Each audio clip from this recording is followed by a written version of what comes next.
Hello दोस्तों, कैसे हैं आप लोग? उम्मीद करता हूँ स्वस्थ होंगे, दुरुस्त होंगे, मस्त होंगे और अपना काम अच्छे से कर रहे होंगे।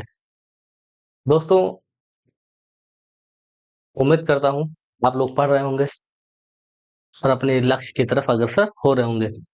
चलिए शुरुआत करते हैं एक छोटे से मोटिवेशनल कोट के माध्यम से। ठीक है, देखिए, राह संघर्ष की जो चलता है वही दुनिया बदलता है, और जितने रातों से जंग जीती है सुबह सूर्य बनकर वही चमकता है। ठीक है, ऐसे ही सब तैयारी काट के मौज मस्ती करके कुछ भी नहीं किया जा सकता।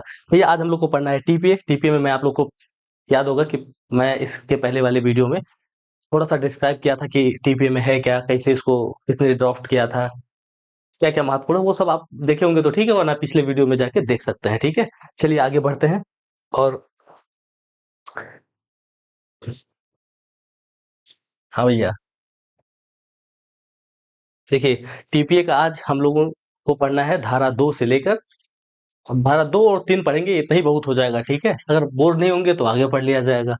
देखिए, यार ये वाली लाइट बंद करना भैया, एक मिनट रुको, चमक रहा है ना भाई इस पे। सही है, कोई दिक्कत तो नहीं है? दिक्कत हो तो ऑन कर ले भैया, सॉरी फॉर डिस्टरबेंस। देखिए, टीपी हम लोग को पढ़ना है। आप लोग एक चीज हमेशा दिमाग में रखा करिए कि जब आप लोग पढ़ा करिए ना, तो एक बार वैसे ही आप बेरट खोलिए, कोई भी टॉपिक पढ़ना हो आप एक बार अपने दिमाग में समराइज कर लीजिए, हाँ टीपी कहाँ से स्टार्ट है, उसका अधिनियम संख्याएं क्या है। चलिए ठीक है, वो ना भी याद करिए तो आप एक बार याद कर लीजिए कब से लागू हुआ, किसने ड्राफ्ट किया। ये छोटे छोटे प्रश्न बहुत इंपॉर्टेंट होते हैं, दिमाग में अक्सर नहीं आते हैं एग्जाम के दौरान। तो हम लोग ये देखेंगे 1 जुलाई, 1 जुलाई से भैया ये 1 जुलाई 1882 से लागू हुआ था।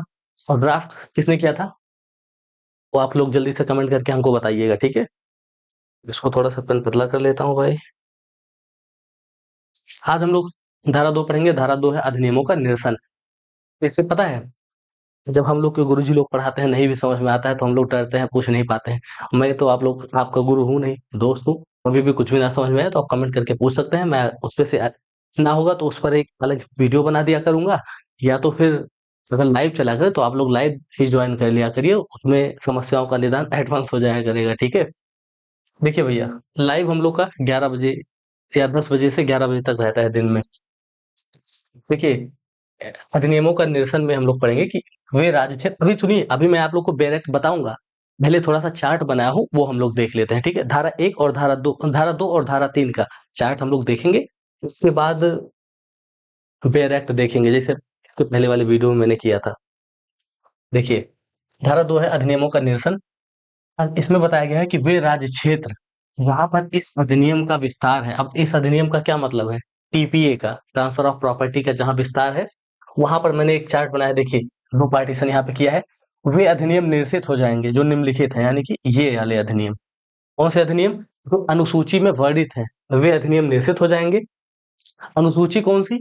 टीपीए की किताब के पीछे आप लोग देखेंगे, टीपीए से उपाबद्ध यानी कनेक्टेड, एनेक्स्ड एक सूची दी गई है उन अधिनियमों की जो टीपीए के लागू होने से पूर्व लागू थे, लेकिन टीपीए लागू होने के बाद से उनको निरसित कर दिया गया था। ठीक है, तो धारा 2 यही कहता है, अधिनियमों का निरसन, धारा 2 का नाम ही है। अब अनुसूची 2 में वर्णित अधिनियम तो निरसित हो जाएंगे, लेकिन धारा 2 के दूसरे में यही पैराग्राफ में ये कहा गया है कि कुछ चीजें निरसित नहीं होंगी। क्या है? तो वे होंगी, नंबर ए, किसी अधिनियमित के वे उपबंध जो अभिव्यक्त रूप से निरसित ना किए गए हों। मतलब अगर बताया गया हो किसी अधिनियमित के बारे में जो इस अधिनियम से पूर्व लागू थे, कोई भी अधिनियमित, कोई भी रूल रेगुलेशन जो इस अधिनियम के यानी टीपीए के लागू होने से पूर्व लागू थे, उनको एकदम ओपनली ना कहा गया हो कि ये निरसित कर दिए गए हैं, तो वे लागू रहेंगे। ठीक है, वो निरसित नहीं होंगे।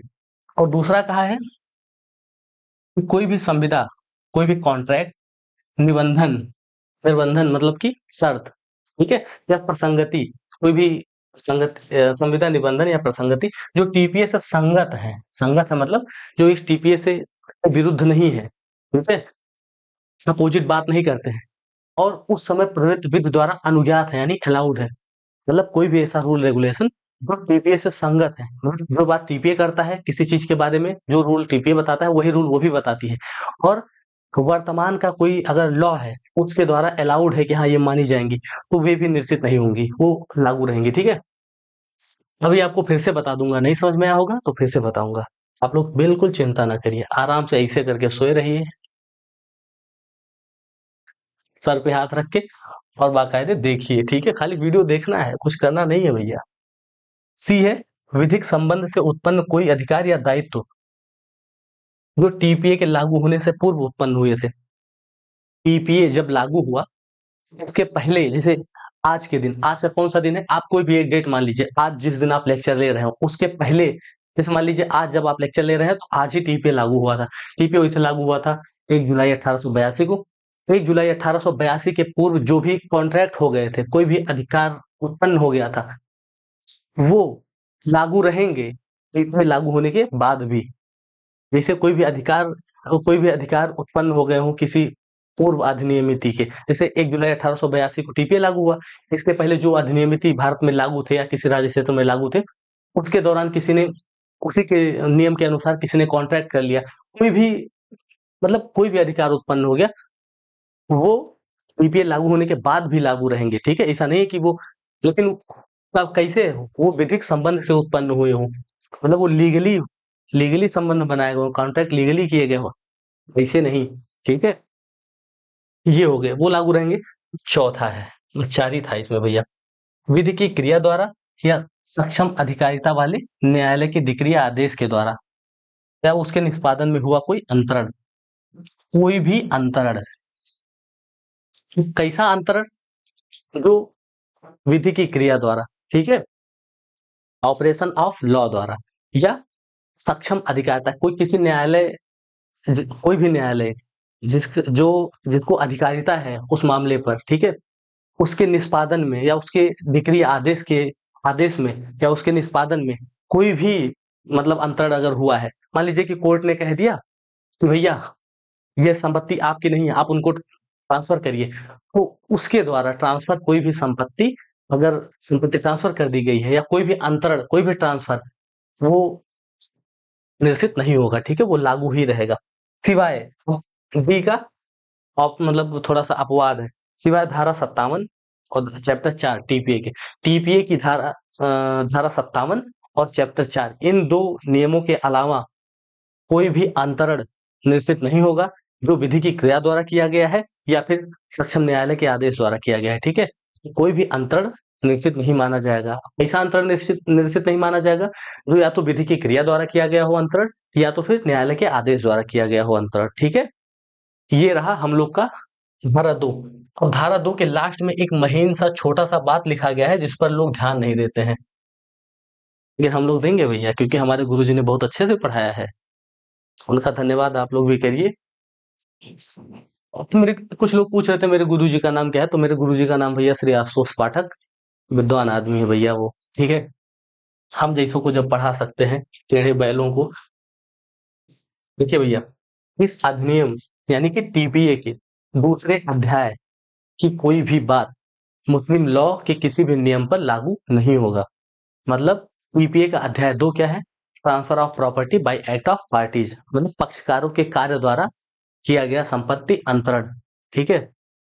ये अध्याय या इस अध्याय की कोई भी बात, मतलब टोटल चैप्टर 2 मुस्लिम विधि पर लागू नहीं होगा, ठीक है? मुस्लिम विधि का कोई भी रूल रेगुलेशन हो, उस पर टीपीए की का अध्याय 2 लागू नहीं होगा। ये था थोड़ा सा इंपॉर्टेंट। आप लोग अगर चाहें तो मैं छोटा कर देता हूँ, आप लोग इसका स्क्रीनशॉट ले सकते हैं, ठीक है? ये देखिए, लेकिन भैया हाँ, मैंने पहले ही बताया था कि यार पूरे में नहीं आएगा भाई। चलिए 2 पार्ट में कर देता हूँ, आप लोग स्क्रीनशॉट ले लीजिए, ठीक है? स्क्रीनशॉट लीजिए, बाकी आगे करता हूँ। चलिए ले लिए होंगे, आगे ऊपर कर देता हूँ भैया। ये देखिए, चलिए ले लिए होंगे। अब हम लोग पढ़ते हैं अगला, ठीक है? ये भैया मोस्ट इम्पोर्टेंट है, आप लोग थोड़ा ध्यान से पढ़िएगा, इसीलिए थोड़ा ज्यादा बड़ा करके हम लोग पढ़ रहे हैं। धारा 3 है निर्वचन खंड। धारा 3 पढ़ने से पहले हम लोग धारा 2 को एक बार समराइज कर लेंगे। धारा 2 में 2 बातें कही गई हैं। एक बात कि कोई भी एक्ट टीपीए के लागू होने के बाद कुछ कोई भी अधिनियमित जो टीपीए के लागू होने के पूर्व लागू थी, एक बात तो ये कि वो निरसित हो जाएंगी, और दूसरी बात ये कि कुछ रूल रेगुलेशन निरसित नहीं होंगे। वो कौन से हैं? वो 4 रूल रेगुलेशन है, ठीक है, एबीसीडी करके। अभी बेयर एक्ट में हम लोग अभी तो इसे चार्ट में देखे हैं, बेयर एक्ट में आगे देखेंगे, ठीक है। जो अभिव्यक्त रूप से निरसित ना किए गए हों, या जो टीपीएस से संगत हों, या जो कोई भी ट्रांसफर जो कोर्ट के आदेश द्वारा या विधि की क्रिया द्वारा या ये सब के द्वारा किया गया हो, ठीक है, ये सब निरसित नहीं माने जाएंगे। अब धारा 3 निर्वचन खंड है भैया, निर्वचन खंड इंटरप्रिटेशन क्लॉज, ये हर लगभग लगभग जिस जिस एक्ट में है, लगभग लगभग सभी एक्ट्स में है। ये बहुत इंपॉर्टेंट होता है भैया प्री के हिसाब से। मेंस में एक आध क्वेश्चन आ जाता है तो आ जाता है, नहीं तो प्री में भैया मोस्ट इंपॉर्टेंट है, मोस्ट मोस्ट मोस्ट इंपॉर्टेंट। आप लोग ये लगाइएगा। इसमें कुल मिलाकर 7 पैराग्राफ्स हैं। 7 पैराग्राफ में 7 परिभाषाएं दी गई हैं। इंटरप्रिटेशन 7 चीजों का दिया गया है। देखिए हमने ये लिखा है। एक पहला है अस्थावर संपत्ति यानी इमूवेबल प्रॉपर्टी। दूसरा है लिखत, इंस्ट्रूमेंट। लिखत ये क्या है, ये मैंने नीचे लिखा हुआ है। नंबर तीसरा है अनुप्रमाणित यानी अटेस्टेड। आप लोग सुने होंगे कि फोटोकॉपी अटेस्ट कराओ, अटेस्टेड है कि नहीं है फोटोकॉपी, किसी भी डॉक्यूमेंट में फोटोकॉपी है, अटेस्टेड है कि नहीं है। लोग समझ नहीं पाते हैं अटेस्टेड, मैं भी नहीं समझ पाता था, यहाँ समझ पाया आके टीपीए में, ठीक है। अनुप्रमाणित से क्या मतलब है? फिर रजिस्ट्रीकृत, रजिस्टर्ड। अब रजिस्टर्ड तो सब लोग सुने होंगे, वकील लोग रजिस्टर्ड होते हैं, कोई कंपनी है वो रजिस्टर्ड होती है, तो कैसा रजिस्टर्ड का क्या मतलब है वो बताते हैं आगे। पांचवा है भूबद्ध यानी कि attached to the earth, earth, attached to the earth, ठीक है, भूमि से जुड़ा हुआ, बंधा हुआ, भूबद्ध। छठवां है अनुयोज्य दावे। ये भैया सारे स्टूडेंट्स को इसमें बहुत प्रॉब्लम होता है। ये अनुयोज्य दावे, एक्शनेबल क्लेम। एक्शनेबल क्लेम क्या होता है, आगे पढ़ेंगे कि ऐसा क्लेम जो एक्शन के योग्य, एबल हो, एबल टू एक्शन, ठीक है, इसी से पता चल जाता है। और हम लोग पहले पढ़े नहीं थे तो इसलिए ध्यान नहीं दिए थे। चलिए, सातवां है किसी व्यक्ति को सूचना है। इसका मतलब है कि किसी व्यक्ति को सूचना है, ये कब माना जाएगा, ठीक है। A person is said to have a notice, ठीक है। अब ये चलिए एक एक करके हम लोग देखते हैं, एक बार फिर से देख लीजिए। इसमें कुल मिलाकर 7 पैराग्राफ दिए गए हैं इंटरप्रिटेशन क्लॉज में। पहला है स्थावर संपत्ति इमूवेबल प्रॉपर्टी, दूसरा है लिखत इंस्ट्रूमेंट, तीसरा है अनुप्रमाणित यानी अटेस्टेड, चौथा है रजिस्ट्रीकृत यानी रजिस्टर्ड, पांचवा है भूबद्ध यानी अटैच्ड टू द अर्थ, छठवां है अनुयोज्य दावे यानी एक्शनेबल क्लेम, सातवां है किसी व्यक्ति को सूचना है यानी कि a person have to notice, a person is said to have notice, ठीक है। अब इसका एक एक करके ऑपरेशन करते हैं हम लोग, ठीक है। देखिए पहला है इमूवेबल प्रॉपर्टी। पहले तो मैं कलर चेंज कर लेता हूँ, ये नहीं यूज किया हूँ, हाँ ठीक है। देखिए भैया, भैया मैं आप लोग को एक बात बताना चाहता हूँ, माफी भी मांगना चाहूंगा। वो माफी मांगने की जरूरत ही क्या है, कौन सा आप लोग हमारा क्या कर लेंगे उतनी दूर बैठ के, कुछ भी कहूँ यहाँ से। अब तो मैं रात में 12 बजे नहाता हूँ जिम उम से आने के बाद, इसीलिए थोड़ा सा हो सकता है ना कि ये मतलब मैं कभी कभी, मुझे जुकाम उखाम अक्सर ठंडी में तो अक्सर हो जाया करता है, क्योंकि रात में ही भाई मैं मेरा यह है रात में नहाना ही है, सुबह नहाऊं चाहे ना नहाऊं ठीक है। तो थोड़ा बहुत आप लोग मैनेज करिएगा, आवाज या फिर अगर कुछ भनक रहा हो भैया, कि तो माइक ही बहुत महंगा वाला नहीं है। और दूसरी, भाई माइक 40-40 हजार का आ रहा है, आप लोग यही सब लगाने में लाखों खर्चा हो गए हैं। माइक भी लिया जाएगा अच्छा, लेकिन थोड़ा टाइम लगेगा उसमें, ठीक है। आप लोग तब तक मैनेज करिएगा, या तो फिर पैसा भिजवा दीजिए नहीं भैया, पैसे इसे भिजवाने की जरूरत नहीं है, बहुत पैसे हैं, जितना मुझे जरूरत है सारे के सारे। भैया देखते हैं बिना बकवास के। देखिए पहला है कि अस्थावर संपत्ति किसे कहते हैं। तो मैंने आपसे पहले बताया था कि धारा 3 इंटरप्रिटेशन क्लॉज में 7 परिभाषाएं यानी कि 7 पैराग्राफ में 7 चीजों को डिफाइन किया गया है। उसमें पहला है अस्थावर संपत्ति यानी कि इमूवेबल प्रॉपर्टी। अब उसमें टीपीए में खाली इतना ही कहा गया है कि इमूवेबल प्रॉपर्टी के अंतर्गत क्या क्या नहीं आती है, ठीक है। ये नहीं बताया गया कि इमूवेबल प्रॉपर्टी है क्या, लेकिन कहाँ बताया गया है ये आप लोगों को मैं बताता हूँ। चलिए देखिए, खड़ा काष्ठ, उगती फसलें और घास नहीं आती है, यानी अस्थावर संपत्ति के अंतर्गत खड़ा काष्ठ यानी स्टैंडिंग टिम्बर। टिम्बर आप लोग ये शब्द नोट कर लीजिए, स्टैंडिंग टिम्बर, ठीक है। काष्ठ मतलब होता है लकड़ी, ठीक है, खड़ी हुई लकड़ी, मतलब खड़ी हुई लकड़ी। और खड़ी हुई लकड़ी इसका मतलब पेड़ नहीं होता है, पेड़ बिल्कुल नहीं होता। टिम्बर का मतलब होता है इमारती लकड़ी, ठीक है, या सूखी लकड़ी, ऐसी लकड़ी जो जो फर्नीचर में यूज किया जाने वाला हो, मतलब चाहे वो इमारती हो चाहे सूख गया हो, उसको टिम्बर कहेंगे, ठीक है। स्टैंडिंग टिम्बर, उगती फसलें, कोई भी फसल हो जो उग रही हो, उगती फसलें और घास, ये इमूवेबल प्रॉपर्टी में नहीं आती, क्योंकि ये तीनों चीजें अटैच टू द अर्थ है। तो ये हो सकता है कि अटैच टू द अर्थ वहां से लिखा गया है स्थावर संपत्ति के अंतर्गत, अभी तो आगे मैं उसका इंटरप्रिटेशन करूंगा। स्थावर संपत्ति के अंतर्गत अटैच टू द अर्थ भी माना जाएगा। तो लेकिन ये भी तो अटैच टू द अर्थ है भाई। स्टैंडिंग टिम्बर जमीन में ही ना खड़ा होगा लकड़ी, और उगती फसलें छत पे थोड़ी ना कोई फसल बिना मिट्टी के लगा देगा, छत पे क्या हवा में थोड़ी ना लटकेगा, वो जमीन से ही जुड़ा रहेगा। और घास, घास भी जमीन में ही उगता है। हम हम लोग की खोपड़ी पे वो है, वो दूसरा घास है भैया, ठीक है। तो ये चीज है, इसमें सिर्फ और सिर्फ यही बताया गया है कि स्टैंडिंग टिम्बर यानी खड़ा हुआ काष्ठ, उगती फसलें, उगती हुई फसलें और घास। स्टैंडिंग टिम्बर, ग्रोइंग क्रॉप्स और gross does not includes in immovable property, ठीक है। अब ये इमूवेबल इमूवेबल प्रॉपर्टी होती क्या है, ठीक है। तो ये रजिस्ट्रेशन एक्ट की धारा 2(6) और जनरल क्लॉजेस एक्ट की धारा 3(26), ठीक है, में बताया गया है कि इमूवेबल प्रॉपर्टी होती क्या है। तो हमने थोड़ा सा चार्ट बनाया था, वो आप लोग को दिखा देता हूँ। इन दोनों की सम्मिलित सम्मिलित निर्वचन से ये कह सकते हैं, एक तो जनरल क्लॉजेस एक्ट 1897 की धारा 3(26) और रजिस्ट्रेशन एक्ट 1908 की धारा 2(6), इन दोनों के सम्मिलित निर्वचन से हम यह कह सकते हैं कि भूमि, भूमि से होने वाले लाभ और भूबद्ध वस्तुएं, ठीक है, इमूवेबल प्रॉपर्टी यानी कि अस्थावर संपत्ति में कौन कौन सी चीजें आती हैं। तो एक तो भूमि आती है, भूमि तो हिल नहीं सकती। स्थावर संपत्ति, हाँ एक चीज और मैं बता देता हूँ, अस्थावर संपत्ति का मतलब क्या होता है, इमूवेबल प्रॉपर्टी। नहीं तो मैं तो अपने हिसाब से बताते चला जा रहा हूँ जिसे मेरे गुरु जी बताए, लेकिन मैं कैसे समझता हूँ, आप लोग कैसे समझेंगे वो तो मैं बताना भूल गया। भैया अस्थावर संपत्ति का मतलब होता है ऐसी संपत्ति जो अस्थावर हो, अस्थाई एक ही जगह हो। मैंने आपको पिछली वीडियो में बताया था, चल संपत्ति यानी मूवेबल प्रॉपर्टी, इमूवेबल प्रॉपर्टी, अस्थावर संपत्ति, जंगम जंगम संपत्ति, ये सब क्या है पिछली वीडियो में बताया था। अगर नहीं बताया, नहीं आप लोग देखे हैं तो पहले जाके वही देखिए, ठीक है। आप लोग ये काम किया करिए, अगर आपको जुडिशरी की तैयारी करनी है तो सीरियल वाइज डेली का डेली वीडियो देखा करिए, ठीक है।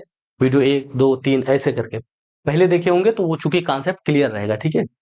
तो स्थावर संपत्ति का होता है, इसकी इंग्लिश है इमूवेबल, यानी कि जो मूव करने के एबल ना हो, ठीक है, मूव करने के एबल ना हो, मूव करने के योग्य ना हो, जो जिसको हिलाया ना जा सकता हो। जैसे धरती, धरती को, भूमि को कौन हिला सकता है, अरे वो अपवाद छोड़ो यार कि वो आ जाता है, उसको क्या कहते हैं यार, उसको क्या कहते हैं भैया, भूकंप, भूकंप, भूकंप हिला सकता है, वो सब दूसरी बात है। भूमि, ठीक है, भूमि से होने वाले लाभ और भूबद्ध वस्तुएं। भूमि से होने वाले लाभ क्या है, भूमि से होने वाला कौन सा लाभ, आगे बताएंगे, एक एक शब्द बताएंगे, एक एक चीजों का डेफिनेशन डायरेक्ट भी दिखाएंगे। आप लोग बस वीडियो में बने रहे, ऐसे करके बस वीडियो देखना है बिना टेंशन के। ये मेरे गुरुजी कह देते हैं, ऐसे करके बस आप लोग खाली पढ़िए, सोचना दिमाग लगाना जरूरत ही नहीं है। भूबद्ध वस्तुएं में कौन सी वस्तुएं आएंगी, जो भूमि से बद्ध हो, जुड़ी हो, ऐसी जुड़ी हो कि उसको उखाड़ने पे उसका नुकसान हो जाए, ठीक है, वो। तो भूमि, भूमि से होने वाले लाभ और भूबद्ध वस्तुएं स्थावर संपत्ति है, ठीक है। अब आप लोग के पास एक क्वेश्चन है, शीशम का पेड़ जो हरा हो अभी, वो स्थावर संपत्ति है कि नहीं, आप लोग ये खोज के बताइएगा, ठीक है। अगर नहीं बता पाएंगे कमेंट करिएगा, मैं बता दूंगा। चलिए, अब दूसरा है, ये परिभाषा तो भैया खत्म हो गया, स्थावर संपत्ति यहीं पे खत्म। अब आगे है लिखत, यानी कि इंस्ट्रूमेंट। आपने जब निगोशिएबल इंस्ट्रूमेंट एक्ट पढ़ा होगा तभी सोचा होगा इंस्ट्रूमेंट क्या है, यहाँ पे लिखत आ गया, इंस्ट्रूमेंट, लिखत, कोई भी चीज जो लिखित में हो लिखत है, ठीक है। कोई भी चीज जो लिखित में है, लिखित डॉक्यूमेंट जो लिखित हो, कोई भी ऐसा दस्तावेज जो लिखित फॉर्म में हो, मतलब रिटन फॉर्म में हो, लिखत है, सीधी सी बात है, ठीक है। तो कोई भी विधिक दस्तावेज जो संपत्ति, स्वामित्व, अधिकार या अंतरण को प्रमाणित करता है, किसी भी दस्तावेज से अगर आपको ये पता चल रहा है कि ये ये कोई भी दस्तावेज ये प्रमाणित करता है कि इसका स्वामी कौन है, स्वामित्व तो बताता है, कोई अधिकार एराइज करता है, ठीक है? तो वो लिखत है। जैसे कोई भी लिखित डॉक्यूमेंट या विधिक कोई भी लीगल डॉक्यूमेंट जो लिखित में हो, वो लिखत है, सीधी-सी बात है भाई। एग्ज़ाम्पल जैसे इसका एग्ज़ाम्पल है, सेल डीड होता है ना, ये देखिए मैंने नीचे लिखा भी है, सेल डीड है, ठीक है? बंधक है और वो पट्टा है, ये सब है। पट्टा, बंधक, विक्रय विलेख यानी sale deed, mortgage deed, lease, ये सब क्या है मैं आगे बताऊँगा क्योंकि आगे है वो और मैं भैया सीरियल से पढ़ाते आ रहा हूँ। अगर इधर-उधर कर दूँगा तो आपका दिमाग इधर-उधर हो जाएगा, ठीक है? और भैया आगे चलते हैं। अब तीसरा तो हो गया था, दूसरा हो गया था। अब तीसरा पढ़ना है हम लोग को अनुप्रमाणित। अरे ज़्यादा हो गया, ठीक है? अनुप्रमाणित का क्या मतलब है भैया? अनुप्रमाणित का मतलब है कुछ व्यक्तियों द्वारा, मतलब एक से अधिक हो वो, मतलब चाहे 2 हों, चाहे उससे भी अधिक हो, कुछ व्यक्तियों द्वारा कोई भी चीज़ प्रमाणित किया जाना कि हाँ, मैंने ये चीज़ देखा है। मतलब उसको उसका साक्ष्य दिया जा सकता हो। अगर साक्ष्य में बुलाया जाए तो वो व्यक्ति आके कह सके कि हाँ, मैंने ये चीज़ देखा है, मैं प्रमाणित करता हूँ। तो उसी प्रमाणित करने को वो ऐसे चाहे हस्ताक्षर कर देते हैं कि हाँ, मैंने देखा है, मैंने सुना है, मैंने कुछ भी और चाहे तो वो अपना अंगूठा लगा देते हैं, कोई भी चिन्ह। जैसे ठीक है? अनुप्रमाणित का मतलब होता है 2 या अधिक व्यक्तियों द्वारा लिखित का अनुप्रमाणन। कोई भी लिखत है, कोई भी डॉक्यूमेंट है, कोई भी लिखत मैंने अभी ऊपर बताया, कोई भी डॉक्यूमेंट हो, वो लिखित फॉर्म में हो। तो किसी भी रिटन डॉक्यूमेंट अनुप्रमाणन, अनुप्रमाणन कैसे होता है, ठीक है? तो ये मतलब अपना हस्ताक्षर करके होता है या अंगूठा लगा के होता है, ठीक है? अब जिन्होंने निष्पादक को हस्ताक्षर या निष्पादक मतलब कौन है? जो डॉक्यूमेंट वो लिखित फॉर्म में है, वो जो बनाता है या जो ट्रांसफर करता है प्रॉपर्टी, वही तो है निष्पादक या जो ये सब डॉक्यूमेंट तैयार करता है। इन्होंने निष्पादक को हस्ताक्षर करते या अपना अंगूठा लगाते देखा है, चिन्ह लगाते हुए, ठीक है? इसका मतलब है अनुप्रमाणन। अरे यार, अनुप्रमाणन का सीधा-सा मतलब है यार, अब मैं क्या बताऊँ यार, ऐसे मुझे भी समझ में नहीं आ रहा है क्या बताऊँ? अनुप्रमाणन का मतलब होता है कि प्रमाणित कर देना, ठीक है? उसमें मुहर लगा देना कि मैंने देखा है, मैंने सुना है, अंगूठा लगाते हैं, हस्ताक्षर करते हुए। अब आगे देखिए रजिस्ट्रीकृत, ठीक है? रजिस्टर्ड का क्या मतलब होता है? हम लोगों ने सुना है कि गाड़ी का रजिस्ट्रेशन हो गया, ज़मीन हम लोग लिखवाएँ इसका रजिस्ट्रेशन, रजिस्ट्रेशन, रजिस्ट्रीकरण, ये चीज़ हुआ कि नहीं हुआ? तो सुने तो बहुत है, जानते हैं नहीं रजिस्ट्रेशन क्या होता है? रजिस्ट्रेशन में यहाँ पर बताया गया है, चौथे पैराग्राफ में भैया कि जहाँ तक इस अधिनियम का विस्तार है, यानी टीपीए का जहाँ तक विस्तार है, रजिस्ट्रेशन को विनियमित करने वाली विधि के अधीन रजिस्ट्रीकृत अभिप्रेत है। रजिस्ट्रेशन से संबंधित विधि अगर है, तो उसमें जो लॉ बनाए गए हैं कि अगर ये लॉ कुछ लॉ बनाए गए होंगे कि ये काम करने पर रजिस्ट्रेशन हो जाएगा। उस प्रक्रिया को पूरा करने पर रजिस्ट्रीकृत हो जाता है, ठीक है? कोई भी चीज़। जैसे मान लीजिए आपने कोई गाड़ी निकलवाई, उसका रजिस्ट्रेशन नहीं करवाया, आपने ज़मीन लिखवाया, उसका रजिस्ट्रेशन या रजिस्ट्रेशन एक्ट के अभी तो इस समय रजिस्ट्रेशन एक्ट लागू है, उसी के अंतर्गत रजिस्ट्रेशन होता है हर चीज़ों का। तो अगर रजिस्ट्रेशन एक्ट में कुछ प्रोसेस या कुछ कुछ प्रोविज़न दिए गए हैं कि इसको करना पड़ता है तब रजिस्टर्ड होगा, तो आपने वो प्रोसीजर नहीं किया तो आपका रजिस्टर्ड नहीं माना जाएगा, रजिस्ट्रेशन हुआ नहीं माना जाएगा, ठीक है? तो अब अगला देखिए भूबद्ध चीज़ें क्या है? मैंने आपको पहले ही बताया था,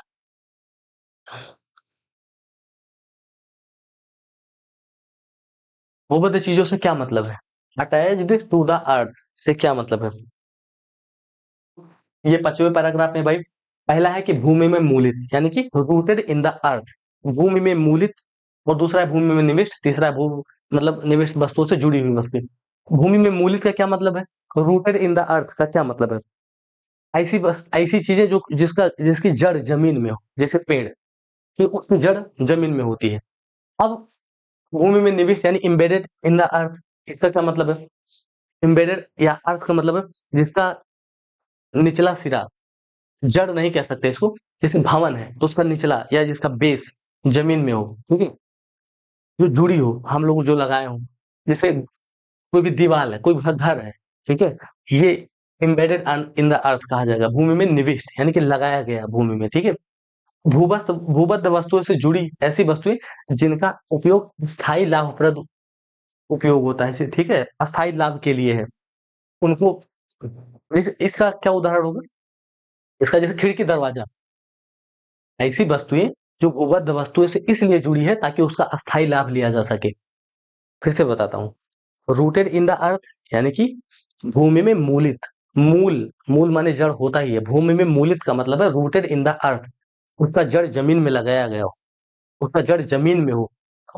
और भूमि में निविष्ट, ये भूमि में निविष्ट का मतलब होता है जैसे ये आर्टिफिशियल चीजों से लिया जाता है, जैसे घर है, उसकी उसका नींव जो है जमीन में होता है, तो भूमि में निविष्ट, ठीक है, एम्बेडेड इन द अर्थ, इसका मतलब होता है कि कोई भी भित्ति या निर्माण जैसे कि घर या दीवार, वो भूबद्ध वस्तुओं से जुड़ी ऐसी वस्तुएं, वो भूबद्ध वस्तुओं से जो भूमि से जुड़ी हुई वस्तुओं उनसे इसलिए बद्ध है, जैसे घर है तो घर में, या किसी कोई दीवार है तो दीवार में इसलिए बद्ध है यानी जुड़ी हुई है ताकि उसका स्थायी लाभ लिया जा सके। जैसे खिड़की का स्थायी लाभ लिया जा सकता है, उसको बार बार उखाड़ा खोला नहीं उखाड़ा तोड़ा लगाया नहीं जाता, एक बार लग गया तो लग गया।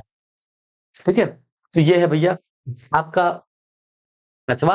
अब इसको छोटा सा हम लोग समझेंगे कि आप वो कह रहे थे ना कि इमूवेबल प्रॉपर्टी, इसको ये थोड़ा छोटा करता हूं ताकि मैं दोनों को समझा पाऊं एक साथ।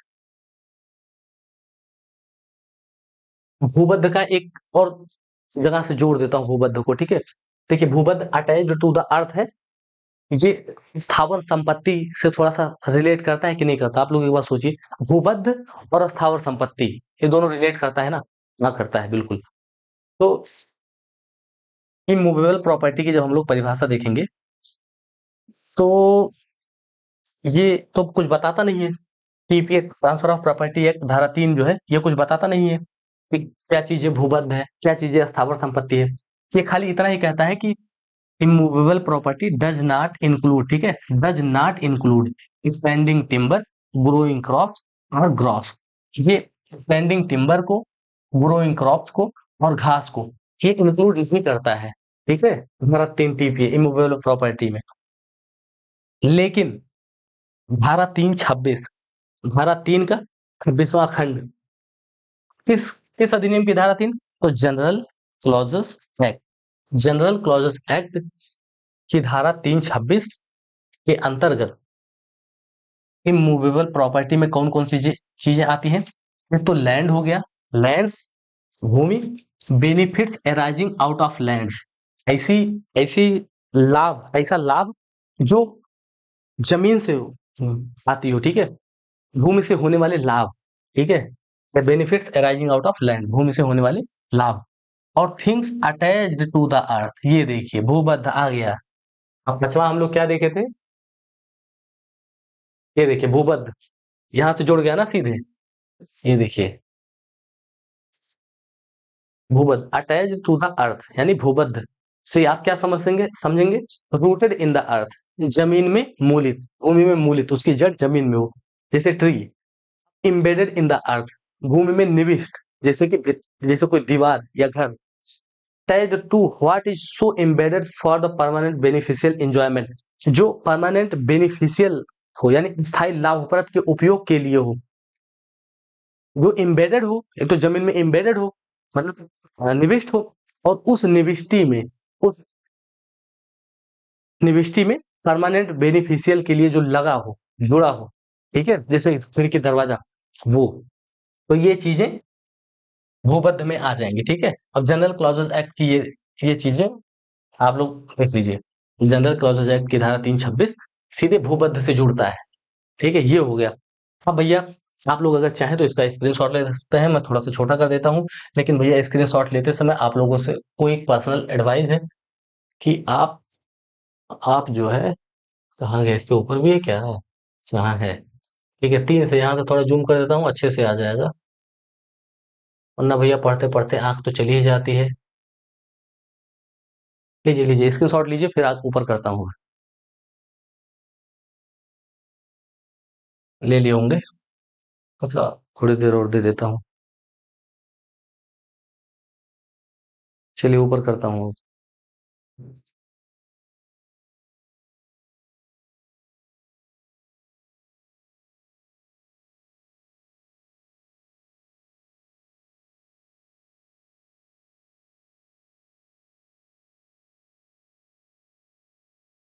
ले लिए? चलिए अब अगला देखते हैं। पांचवा हो गया था भैया, पांचवा भूबद्ध हो गया था। छठवां अनुयोज्य दावे यानी कि एक्शनेबल क्लेम। एक्शनेबल क्लेम क्या होता है? ऐसा क्लेम जो एक्शन के एबल हो। एक्शनेबल, अगर इसका संधि विच्छेद करेंगे ना तो यही हो जाएगा, देखिए ACTION प्लस ABLE, एक्शनेबल हो गया ना। एक्शन माने कार्य जो केवल योग्य हो, जो एक्शन के योग्य हो, ठीक है। लेकिन इसको मैं थोड़ा सा कर देता हूं साफ।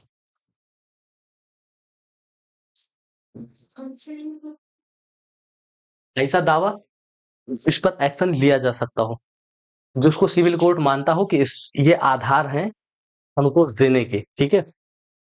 ऐसा दावा जिसे सिविल कोर्ट मानता हो कि इस पर रिलीफ मिलना चाहिए, ठीक है। एकदम आसान था। इसके दो आवश्यक तत्व हैं। नंबर एक है प्रतिभूति ऋण। अब अप्रतिभूति ऋण क्या होता है? अनसिक्योर्ड डेब्ट, मतलब ऐसा कोई भी कर्जा जिसे आपने किसी को कर्जा दिया और उनसे ये नहीं कहा, उनसे कुछ लिया नहीं बदले में कि हाँ आप मेरे पास गिरवी रखो इसको, मैं इसे विश्वास पे दे दिए, तो वो अनसिक्योर्ड ऋण है।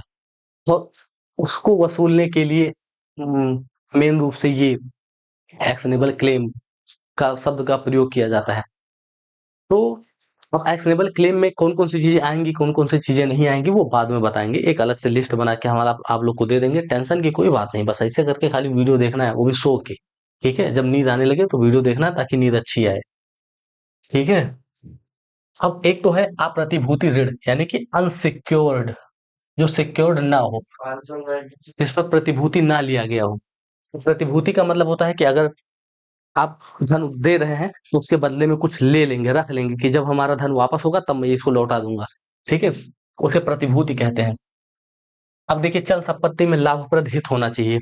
कोई भी चल संपत्ति के लिए ही ये इसका प्रयोग किया जाता है। चल संपत्ति में लाभप्रद हित, लाभप्रद हित और अनसिक्योर्ड ऋण, ये दो चीजें नेसेसरी है, ठीक है, अनुयोजित दावे के लिए। फिर से एक बार बता देता हूँ। अनुयोज्य दावा एक्शनेबल क्लेम का मतलब होता है कोई भी दावा जिसे सिविल कोर्ट मानता हो कि ये आधार है, ये ग्राउंड्स है जिस पर ये हमको रिलीफ दिया जा सकता है, ठीक है। अब भैया सबसे लास्ट और सतवां, किसी व्यक्ति को सूचना है, person is set to have notice. कब कहा जाता है किसी भी व्यक्ति को सूचना है? यह कब कहा जाता है? तो तब कहा जाएगा जब वह व्यक्ति, उस व्यक्ति को वास्तव में या तो सूचना हो या तो रियल में। जैसे मान लीजिए कि आपसे किसी व्यक्ति ने आके कहा कि आपको 1 करोड़ की लॉटरी, नहीं, लॉटरी लग जाए तब तो आप बहुत जानबूझ के सुन लेंगे, नहीं भी सुनाई देगा तब भी। आपके नाम से FIR हो गया है, सम्मन आया है, आपको बुलाया गया है, आप इग्नोर मारेंगे पहले, ठीक है। तो या मान लीजिए आपके नाम से सम्मन आया रिटन फॉर्म में, लिफाफे में, और आपने वो जानबूझ कर लिया ही नहीं या गायब हो गए कि नहीं लेंगे, और तो कब माना जाएगा कि आपको ये सूचना था? तब जब वास्तव में आपको वो मिल गया हो, या तो वो वास्तव में मिल गया हो, या आप लोग जानबूझकर उसे बचते ना हो। एक तो जानबूझकर ना बच रहे हो और दूसरे घोर उपेक्षा ना करते तो आप जान लेते, ठीक है। एक तो वास्तव में उस तथ्य को जानना का ज्ञान होना, एक तो वास्तव में ज्ञान, मैं यहाँ लिख देता हूँ नंबर 1, वास्तव में ज्ञान होना, ठीक है, उस तथ्य के बारे में। और दूसरा क्या है?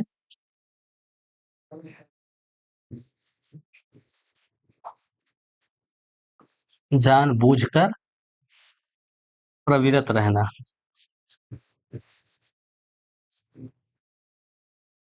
ठीक है। जानबूझकर प्रवृत्त रहना यानी कि बचना, प्रवृत्त रहना की बचना। और तीसरा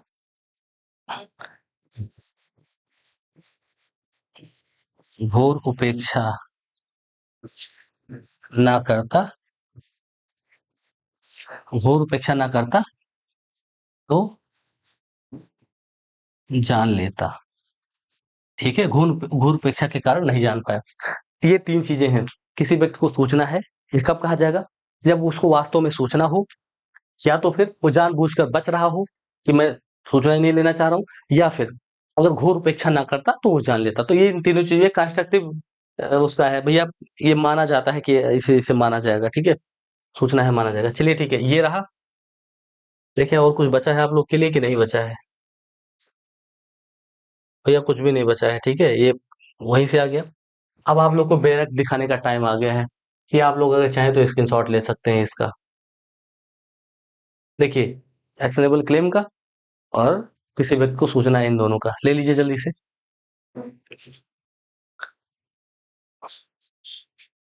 स्क्रीनशॉट ले लिए होंगे भैया। अब आप लोग को चलता हूं मैं ओपीएस पे, मतलब विंडोज मोड पे, थोड़ा सा बैरक दिखाता हूँ। और जब तक विंडोज ओपन हो रहा है तब तक मैं आप लोग को एक सजेशन देना चाहूंगा। अगर आपके लक्षण सही हैं और आपके माँ बाप का हाथ आपके ऊपर है, आप काम सही कर रहे हैं, तो आपको होने आपको असफल असफलता देखने में ना शायद नौबत ही ना आए असफलता देखने की। और अगर आपके लक्षण सही नहीं है तो भैया असफलता देख ही लेंगे। अगर आप लोग मेहनत कर रहे हैं, आज नहीं 10 साल बाद आप सफल होंगे जरूर। एग्जाम्पल में मैं बता देता हूँ। आप यूट्यूब खोलिए और कोई भी ऐसा चैनल खोलिए, कोई भी जो आप बहुत देखते हो, उसका 10 साल पहले का हिस्ट्री निकाल लीजिए और आज का निकाल लीजिए।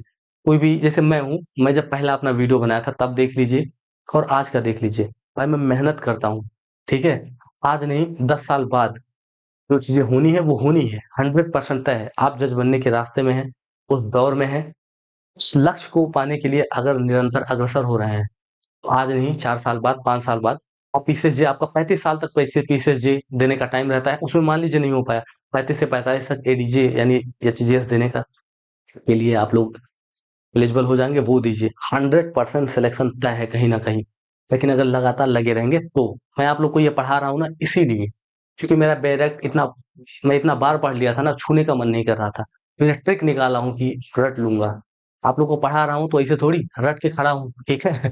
भाई रटने के लिए टाइम लगता है। चलिए देखिए, यार बड़ा अच्छा सिस्टम है यार, बदलता रहता है इसका।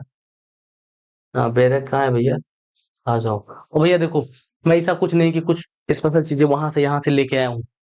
मैं सीधे गूगल से डाउनलोड किया हूँ डायरेक्ट, वो आप लोग को दिखा रहा हूँ। जो लेजिस्लेचर डिपार्टमेंट है, वहां से जो संसद से जो आता है, सीधे आप लोग को दिखा रहा हूँ। हम हमारा इसमें कोई योगदान नहीं है भैया। देखिए डाउनलोड किया हूँ, डाउनलोड्स में देख लीजिए। हो जाता हूँ, ये सीधे गूगल क्रोम है, डाउनलोड्स पे गया। ये सब तो थोड़ा सा ऐप और डाउनलोड किया था। ये देखिए टीपीए का बैरेक्ट है, ये ओपन किया। ये देखिए आपके सामने टीपीए का बैरेक्ट आ गया, दिख रहा है भैया? इसको थोड़ा सा जूम, नहीं नहीं नहीं नहीं, जूम नहीं करूंगा। मैं आप लोग को ये चीज कल बताया था ना। अब धारा 2 से स्टार्ट करना है डायरेक्ट। ये देखिए आपके सामने धारा 2 है, दिख रहा है ना भैया? क्लियर दिख रहा है भैया? अब देखिए, ये है धारा 2, अधिनियमों का निरसन। मैंने आप लोग को चार्ट में बता दिया है कि उन राज्य क्षेत्रों में, ठीक है, जिन पर इस अधिनियम का तत्समय विस्तार हो, ठीक है, वे अधिनियमितियां जो एतद उपाबद्ध अनुसूची में विनिर्दिष्ट हैं। इसका मतलब है, एतद मतलब जो यहाँ उपाबद्ध, यहाँ से जो एनेक्स्ड एनेक्स्ड अनुसूची है। अब एनेक्स्ड अनुसूची कहाँ है? अनुसूची कहाँ एनेक्स्ड है, कहाँ जुड़ा हुआ है? तो एक्ट, इसी एक्ट के साथ जुड़ा हुआ है, ठीक है। टीपीए के साथ एक अनुसूची दी गई है, उस अनुसूची में वर्णित अधिनियमिति निर्दिष्ट है, उनमें वर्णित विस्तार तक निरसित हो जाएंगी, ठीक है। जहां तक इस अधिनियम का विस्तार है, वहां तक इस अधिनियम में उपाबद्ध अनुसूची में वर्णित अधिनियमिति उस वहां तक, उस विस्तार तक निरसित हो जाएंगी, ठीक है। मैं आपको इसको एक कॉम्पैक्ट फॉर्म में बताता हूँ, इजी लैंग्वेज में। यहाँ तक, जैसे मान लीजिए कि मैं अपने कमरे में रहता हूँ, तो मेरा अधिकार क्षेत्र ये कमरा ही है, ठीक है, स्टूडियो ही है। अब इस स्टूडियो के बाहर या मेरे घर के बाहर मेरा अधिकार क्षेत्र मान लीजिए नहीं है, तो वहां पर कुछ भी हो, मुझे क्या। लेकिन यहाँ पर जो होगा उसके लिए मैं ही जिम्मेदार हूँगा। तो इसका मतलब है कि जहाँ-जहाँ तक टीपीए लागू है, वहाँ-वहाँ तक अनुसूची में वर्णित अधिनियमिति निरसित हो जाएँगी। जहाँ तक टीपीए लागू है, वहाँ तक, जिन राज्य क्षेत्रों तक, जहाँ-जहाँ तक टीपीए फैला है, वहाँ तक अधिनियमिति वो निश्चित हो जाएँगी। कौन-सी अधिनियमिति? जो अनुसूची में वर्णित है। और अनुसूची में कौन-सी अधिनियमित वर्णित है? टीपीए के पहले लागू होने वाली। ऐसे वैसी ऐसी अधिनियमिति, ठीक है, जो टीपीए के पहले लागू थी। ठीक? ऐसी अधिनियमिति जो टीपीए लागू होने से पूर्व लागू थी, वे निरसित हो जाएँगी। क्यों निरसित हो जाएँगी? क्योंकि वहाँ टीपीए लागू हो गया है। ठीक है? बस इतना सा है, आसान सा। लेकिन इसमें एक अपवाद भी है। इसमें छोटा-सा एक अपवाद है, मैं आप लोग को बता दूँ। अपवाद ये है भैया, किंतु एतस्मिन् अंतर्विष्ट कोई भी बात निम्नलिखित पर प्रभाव डालने वाली ना समझी जाएगी। किंतु एतस्मिन्, इसमें अंतर्विष्ट कोई भी बात, इसमें अंतर्विष्ट कोई भी बात निम्नलिखित पर प्रभाव डालने वाली नहीं समझी जाएँगी। मतलब निम्नलिखित पर प्रभाव नहीं डालेंगे। और निम्नलिखित कहाँ से स्टार्ट होता है? यहाँ से। ये निम्नलिखित है, ये निम्नलिखित है, ये निम्नलिखित है। तो निम्नलिखित में 4 पॉइंट है, ठीक है? तो इन चारों पर प्रभाव नहीं डालेगी। मतलब इन चारों पर, ये चारों निरसित नहीं होंगी।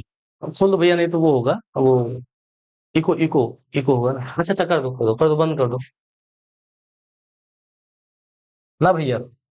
कौन कौन सी चीजें निरसित नहीं होंगी? तो एतद द्वारा, इसके द्वारा अभिव्यक्त रूप से ना निरसित किसी भी अधिनियमिति के उपबंध, कोई भी किसी भी अधिनियमिति के ऐसे उपबंध जो अभिव्यक्त रूप से ये एकदम क्लियरली निरसित नहीं किए गए हैं। मतलब कोई भी ऐसे, मतलब टीपीए के पहले का कोई भी अधिनियमिति जो, जिसके बारे में ये नहीं कहा गया है कि ये निरसित हो जाएंगे, वो निरसित नहीं होंगी। मतलब अनुसूची में वर्णित अगर नहीं है, अनुसूची निरसित अधिनियमों की एक अनुसूची बनाई गई है, अगर उसमें उस सूची में नाम नहीं है तो नहीं निरसित है। ठीक है? सीधी सी बात है भैया। हमको ये समझने में महीनों लग गए भैया। महीनों क्या, जितनी साल तैयारी किया हूँ सब में समझा ही हूँ। आप लोग को इतने में बता रहा हूँ, चुटकी में। समझना हो समझ लीजिए, वरना आराम से सोइए, क्या दिक्कत है। यूडीसी तो हम दे ही लेंगे। और देखिए, अविभक्त रूप से निरसित ना की गई किसी भी अधिनियमित को, समझ में आ रहा है भैया आपको? भैया को समझ में आ रहा है, मेरे सामने 3 लोग हैं, उनको तीनों को समझ में आ रहा है। आपको समझ में आया भाई? और आपको? बस तीनों, तीनों को समझ में आ रहा है भाई। और चौथा मैं हूँ, मुझे तो आ ही रहा है। 4 लोग हैं इस स्टूडियो में। भैया, किसी संविदा के या संपत्ति संगठन के कोई भी निबंधन, एक तो नंबर 1 है कि कोई भी उपबंध है, किसी भी अधिनियमित का कोई भी उपबंध, वो निरसित नहीं होंगी जब तक वो अभिव्यक्त रूप से निरसित ना की गई हो। और दूसरा है कोई भी निबंधन, निबंधन का मतलब शर्त होता है, और प्रसंगति, जो इस अधिनियम के उपबंधों से संगत है। ठीक है, यहाँ पे लिखिए संगत है, और तत्समय प्रवृत्त विधि द्वारा अनुज्ञात है। अनुज्ञात का मतलब है अलाउड। ठीक है?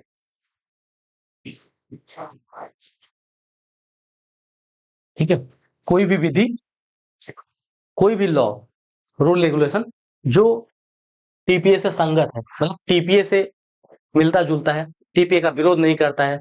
अच्छा, एक बात बताइए, ये ऐसे संगत है, ऐसे रूल, ये इसके जैसा रूल आपने कहाँ पढ़ा है? और ये खा वाले, जो खा का है, ऐसा रूल आपने कहाँ पढ़ा है? मैं बताता हूँ, कॉन्स्टिट्यूशन में कहीं पढ़ा है, वो भी मूल अधिकार में। कहाँ पढ़े हैं आप? ये हमको कमेंट करके बताइएगा। ठीक है? संविदा या संपत्ति संगठन का कोई भी शर्त, कोई भी निबंधन या प्रसंगति अगर टीपीए से संगत है, और उस समय प्रवृत्त कोई भी विधि, यानी इस समय जब ये लागू है, इस समय कोई भी विधि विधि इसको अलाउ करता है कि हाँ ये अलाउड है, तो वो निश्चित नहीं होंगी। देखिए, एकदम सिंपल सा बात है। जो एकदम क्लियरली नहीं कहा गया है कि निश्चित हो गई, वो नहीं निश्चित होंगी।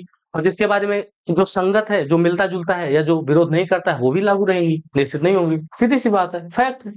देखिए, नंबर पहला वाला क्या है? पहले वाले में क्या है? अभिव्यक्त रूप से निश्चित नहीं है। नंबर 1 ये है, जो मना ना किया गया हो।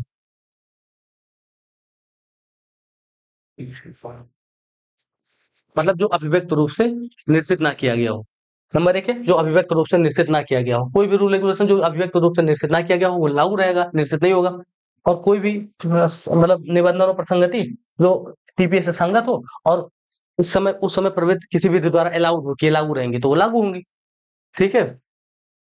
अब ये गा वाला देख लीजिए। इस अधिनियम के प्रवृत्त होने से पूर्व गठित किसी विधिक संबंध से उत्पन्न कोई अधिकार या दायित्व किसी ऐसे अधिकार या दायित्व के बारे में कोई अनुतोष। इसका मतलब इतना बड़ा बड़ा पढ़ने से क्या मतलब है? मैं समझाऊं, आपको समझाता हूँ। भैया उनको बता दो कि थोड़ा शोर शराबा थोड़ा कम कर दें अपने हिसाब से। यहाँ से नहीं, यहाँ से नहीं, यहाँ बाहर से। अरे ठीक है भैया, देखो भाई, मैं आप लोग को एक बात बताता हूँ। अगर आप किसी काम को कर रहे हैं कंटिन्यू,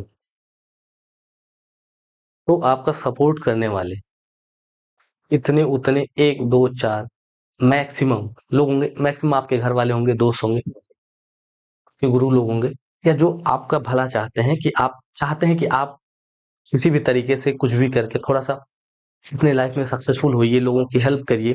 जो आपके वेल विशर्स हैं वो आपका सपोर्ट करेंगे। बाकी तो सब लोग, बाकी आप आगे समझदार ही हैं। ठीक है भैया, ज्ञानी तो आप लोग बहुत हैं। हाँ ठीक है भैया, टाइम नहीं है, जल्दी जल्दी देख लेते हैं। ये वीडियो लगभग 40-45 मिनट का बनेगा। मन में गाली मत देना कि अपना तो रट के बैठा है, हम लोग को बोर कर रहा है। देखो भैया, इस अधिनियम के प्रवृत्त होने से पूर्व, ये इस पर ध्यान देने लायक है। प्रवृत्त होने से पूर्व गठित, ठीक है। इस अधिनियम के प्रवृत्त होने से पूर्व गठित, मैं इसको थोड़ा सा मिटा देता हूँ। इस अधिनियम के प्रवृत्त होने से पूर्व गठित, पीला वाला दिख रहा है भैया? चलिए, नहीं दिख रहा है, मैं दूसरा कर देता हूँ, रेड, यही कर देता हूँ। इस अधिनियम के प्रवृत्त होने से पूर्व गठित विधिक संबंध से उत्पन्न कोई अधिकार या दायित्व, ठीक है। कोई भी संबंध, विधिक संबंध से उत्पन्न कोई भी अधिकार या दायित्व,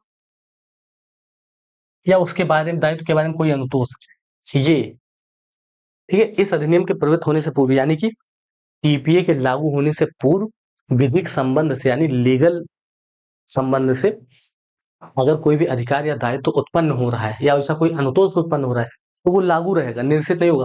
मान लीजिए कि टीपीए लागू होने के पूर्व कोई मुकदमा क्यों, वो जीत गए हो, ठीक है, वो लागू होना हो, आपके पक्ष में फैसला आ गया है, और जैसे टीपीए लागू हो गया, ऐसा थोड़ी कि वो निरसित हो जाएगा, बिल्कुल नहीं, वो लागू होता ही रहेगा। ठीक है। ये कहने का मतलब है तीसरे का, कोई भी अधिकार या दायित्व जो विधिक संबंध से उत्पन्न हुआ हो या विधिक दायित्व के बारे में कोई अंतोष हो, वो लागू रहेगा, निरसित निरसित नहीं होगा। ठीक है। अब चौथा क्या है? इस अधिनियम की धारा 57 और अध्याय 4 द्वारा यथा उपबंधित के सिवाय हाँ ठीक है, मतलब ये अपवाद हो गया, तो आप लोग इसको ऐसे किनारे निकाल दो, ये अपवाद हो गया। ठीक है, इसको निकाल दो पहले, ये बाद में पढ़ेंगे, पहले ये पढ़ लेते हैं।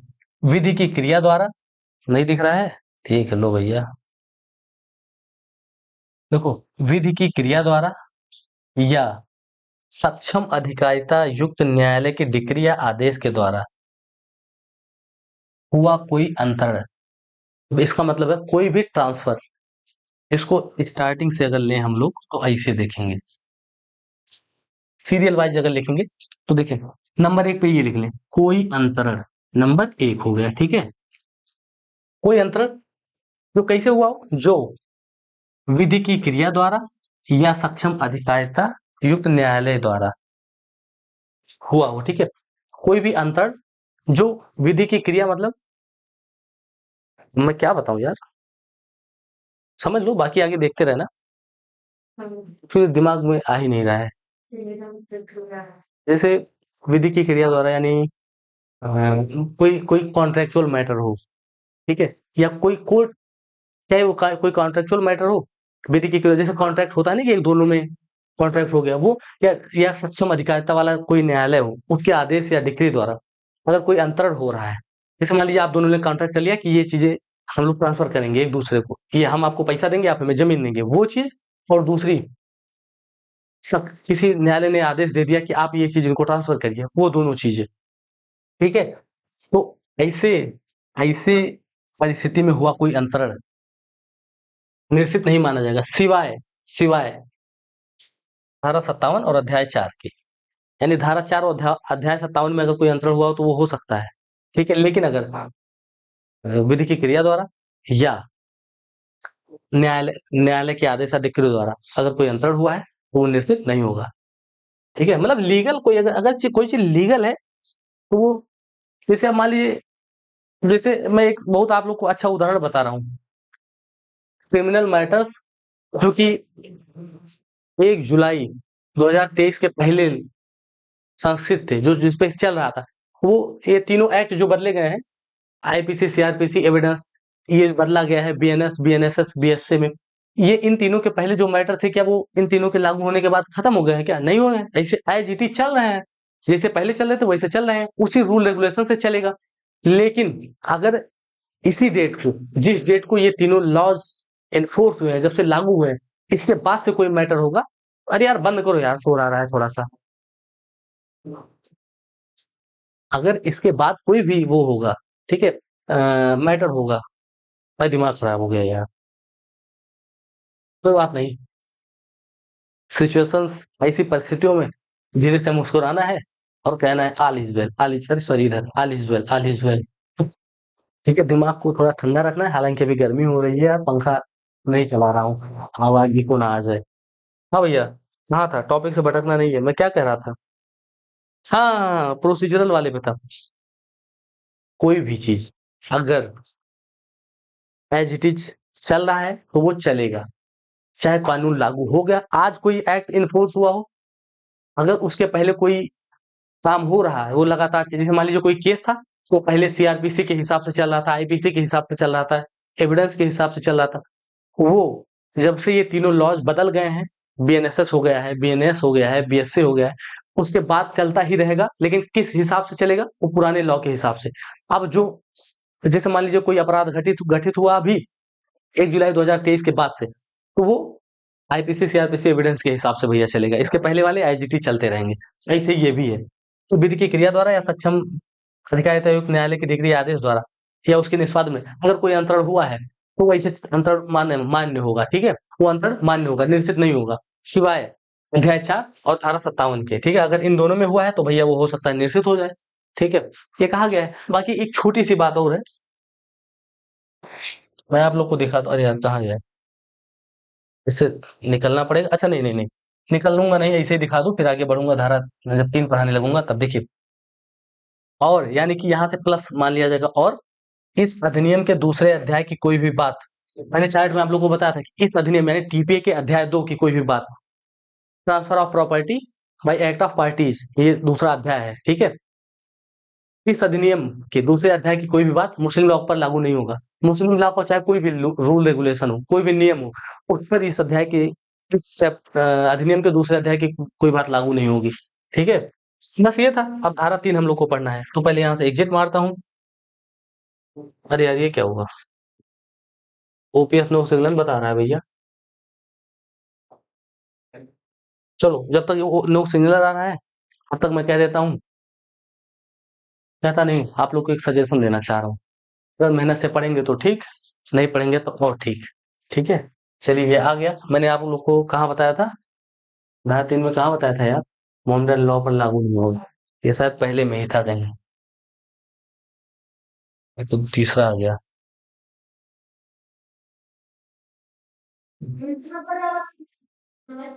नहीं नहीं, यहाँ पर है, हाँ ये देखो, ये मैंने लिखा था ना, इस अधिनियम यानी टीपे के दूसरे अध्याय की कोई भी बात मुस्लिम लॉ पर लागू नहीं होगा, ये देखिए, देख लिया ना।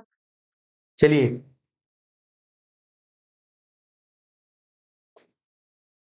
अरे यार ये ओपीएस, देखिए भैया ये बहुत प्रॉब्लम कर रहा है भाई, नेटवर्क थोड़ा सा भैया, आप वाईफाई लगवाया तो हूँ यार, लेकिन अब क्या करूँ, सिस्टम बिगड़ गया है थोड़ा सा। ये देखिए, आ गया। तो भैया धारा 3 हम लोग पढ़ेंगे, और भैया धारा 3 का वीडियो थोड़ा लंबा, ये थोड़ा 1 घंटे का हो जाएगा वीडियो भाई, मुझे कोई दिक्कत नहीं, मैं तो 4 घंटे बोल सकता हूँ, वैसे भी मैं बात बहुत करता हूँ भाई, ठीक है, मेरी वो तो आदत ही रही है। और आज से नहीं भैया, पिछले 8 सालों से, 10 सालों से एक्चुअली बात करने की मेरी बहुत आदत रही है। फिलहाल अब तो बातें कम हो गई हैं। हाँ, धारा 3 में भैया कुल मिलाकर 7 पैराग्राफ दिए गए हैं, ठीक है? ये देखिए, यार ये काहे ना नीचे हो रहा है, और थोड़ा ऊपर जाओ, और थोड़ा ऊपर जाओ।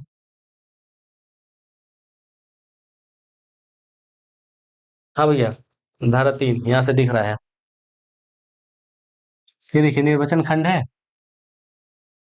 इस अधिनियम में जब तक कि विषय या संदर्भ से अन्यथा अपेक्षित ना हो, यानी कि इस अधिनियम में जब तक कि विषय या संदर्भ में कोई बात विरुद्ध ना हो, तब तक इन इंटरप्रिटेशन का, इन जो यहाँ पर जो शब्द हैं, मतलब एक परिभाषाएं आप कह सकते हैं, जो भी इंटरप्रिटेशन दिया गया है उसका वही अर्थ माना जाएगा जो यहाँ पर दिया गया है। इसका मतलब क्या है मैं समझाता हूँ। इस लाइन का कोई पर कोई विशेष ध्यान ही नहीं देता। इसका मतलब ये होता है कि इसके नीचे जो भी चीजें लिखी गई हैं उसका अर्थ वही होगा जो यहाँ पर बताया गया है। लेकिन अगर इसके विरुद्ध कोई चीज हो जाती है तब ये अर्थ नहीं माना जाएगा। जब तक कि विषय या संदर्भ में कोई बात विरुद्ध ना हो तक ही माना जाएगा। अगर विरुद्ध बात हो तो वो नहीं माना जाएगा, ठीक है? देखिए अस्थावर संपत्ति अब यहाँ पर है, ये पहला मैं बता रहा हूँ, ये दूसरा है। कुल मिलाकर 7 है। मैंने आपको चार्ट में बता दिया था। अगर आप स्क्रीनशॉट लिए होंगे तो वो ऐसे पीछे करके देख लीजिए, और नहीं लिए होंगे तो अभी दिखा दूंगा, फिर से ले लीजिएगा या वीडियो को पीछे करके देख लीजिएगा, ठीक है? अस्थावर संपत्ति के अंतर्गत भैया खड़ा काष्ठ, उगती फसलें या घास नहीं आती है, ठीक है? स्टैंडिंग टिम्बर, ग्रोइंग क्रॉप्स और ग्रॉस, ठीक है? ये तीनों चीजें नहीं आती है। आती क्या है? जनरल क्लॉजेज एक्ट की धारा 326 और रजिस्ट्रेशन एक्ट की धारा 26। इसमें बताया गया है कि स्थावर संपत्ति के अंतर्गत क्या क्या आती है। नहीं समझ पाए होंगे, पीछे जाके वीडियो देख लीजिए, ठीक है? लिखत से आवश्यति लिखत अभिप्रेत है। आवश्यति नॉन टेस्टामेंटरी। लिखत से क्या अभिप्रेत है? ऐसा लिखत जो वसीयत ना किया गया हो। वसीयत में जो चीजें आपको मिलती हैं वो तो लिखत नहीं होती, वो वसीयत होती है। लेकिन लिखत से तात्पर्य है कि कोई भी डॉक्यूमेंट जो लिखित फॉर्म में हो, ठीक है? मैंने आपको बताया है, ये चीजें मत कहिएगा कि हाँ नहीं बताया, पीछे जाके वीडियो देखिए अपने हिसाब से। किसी लिखत के संबंध में अनुप्रमाणित क्या कहता है कि दो या अधिक साक्ष्यों द्वारा अनुप्रमाणित अभिप्रेत है, ठीक है? ये बहुत ज्यादा ध्यान देने की चीज नहीं है, ये इंपॉर्टेंट नहीं है। आप लोग को पहले बताया है, उतना अगर समझ गए होंगे तो बहुत अच्छी बात है, नहीं समझे होंगे तो और थोड़ी सी अच्छी बात है। हाँ, ये रजिस्ट्रीकृत से तात्पर्य है कि ऐसे किन्हीं राज्य क्षेत्रों के जिन पर इस अधिनियम का विस्तार है, किसी भी भाग में दस्तावेजों के रजिस्ट्रीकरण को विनियमित करने वाली तत्समय है, यानी कि दस्तावेजों के रजिस्ट्रीकरण को विनियमित यानी कि रेगुलेट करने वाली तत्समय यानी उस समय, रेगुलेट यानी लागू, विधि के अधीन रजिस्ट्रीकृत अभिप्रेत है, ठीक है? रजिस्ट्रीकृत से क्या अभिप्रेत है? उस समय लागू होने वाली विधि के अधीन रजिस्ट्रीकरण, ठीक है? कोई भी विधि उस समय लागू, जैसे अभी रजिस्ट्रेशन एक्ट लागू है, उसके अंतर्गत रजिस्ट्रेशन रजिस्ट्रीकृत हो गया तो ये रजिस्ट्रीकृत माना जाएगा, ठीक है? अब भूबद्ध से क्या मतलब है?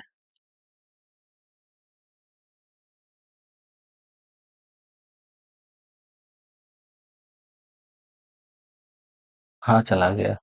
हाँ, देखिए थोड़ा छोटा कर दूं क्या? हाँ, भूमध्य से क्या तात्पर्य है भैया?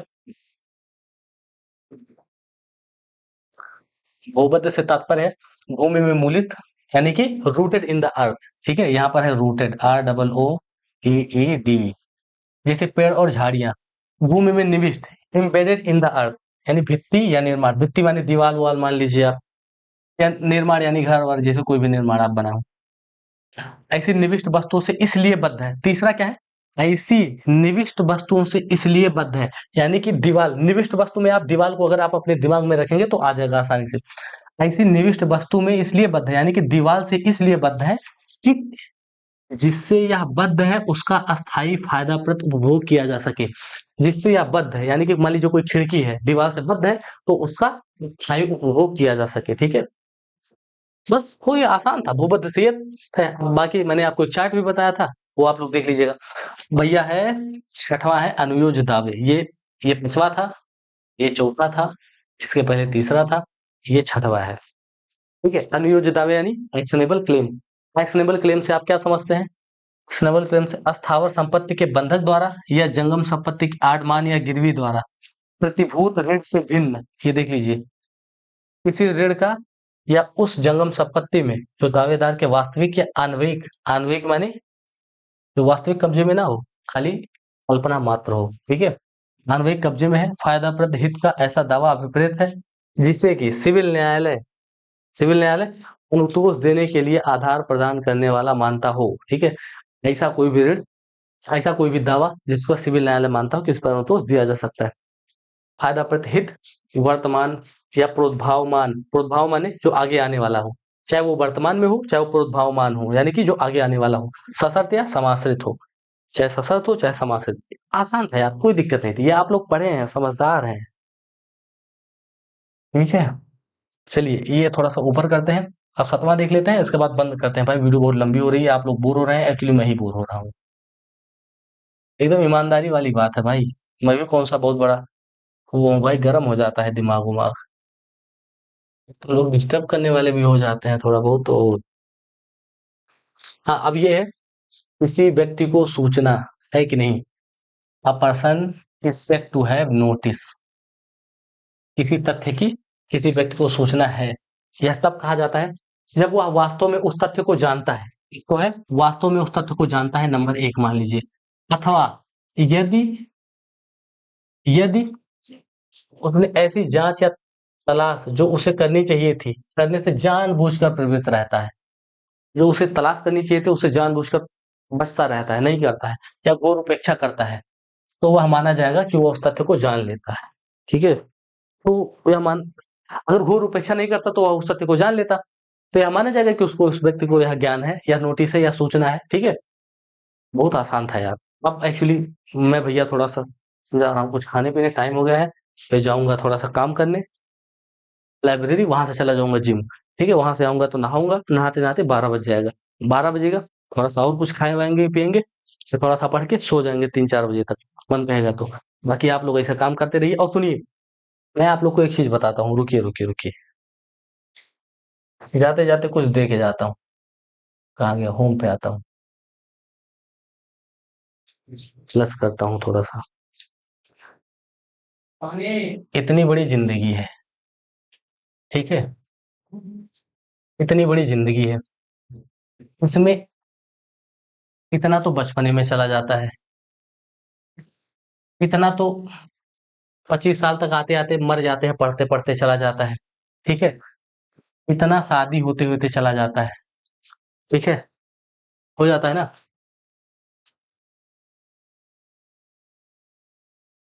ये सब तो होता रहता है। अब बची थोड़ी सी जिंदगी जिसमें आपको जीना है, तो उसमें स्माइल करते रहिए ना,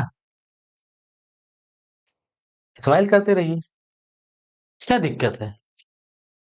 अपनी जिंदगी में हमेशा हंसते रहिए, मुस्कुराते रहिए, समस्याएं आती हैं, आप ही के लाइफ में नहीं, सबके लाइफ में, उससे डट कर सामना करना है, मोटिवेट रहना है, अपने घर वालों से बात करना है, और हाँ, अपने माँ बाप से जरूर बात करिए। आप लोग जवान हो जाते हैं तो सोचते हैं कि अरे यार माँ बाप क्या चीज है, नो, आप बात करके देखिए, अगर आप सोचते हैं कि मेरे बाबूजी बहुत स्ट्रिक्ट है, माँ बहुत स्ट्रिक्ट है, एक बार बात करके देखिए यार, स्ट्रिक्ट उस्ट्रिक्ट कुछ नहीं, अंदर से वो सब मोम ही होते हैं, पिघलेंगे कैसे नहीं। बाकी भैया ज्ञान हमारे पास कुछ है नहीं, आप लोग सब समझदार हैं, मस्त रहिए, स्वस्थ रहिए, दुरुस्त रहिए, अपना और अपनों का ख्याल रखते रहिए, और प्लीज चैनल को सब्सक्राइब कर दीजिए अगर आपको ये समझ में आया हो तो, ठीक है। क्योंकि पसीना बह रहा है भैया, थोड़ा मोटिवेशन मुझे भी मिलेगा, पैसा तो आप लोग से मिलेगा नहीं ना, तो मुझे चाहिए, बहुत पैसा है भाई। चलिए बाय बाय, टेक केयर, जय हिंद।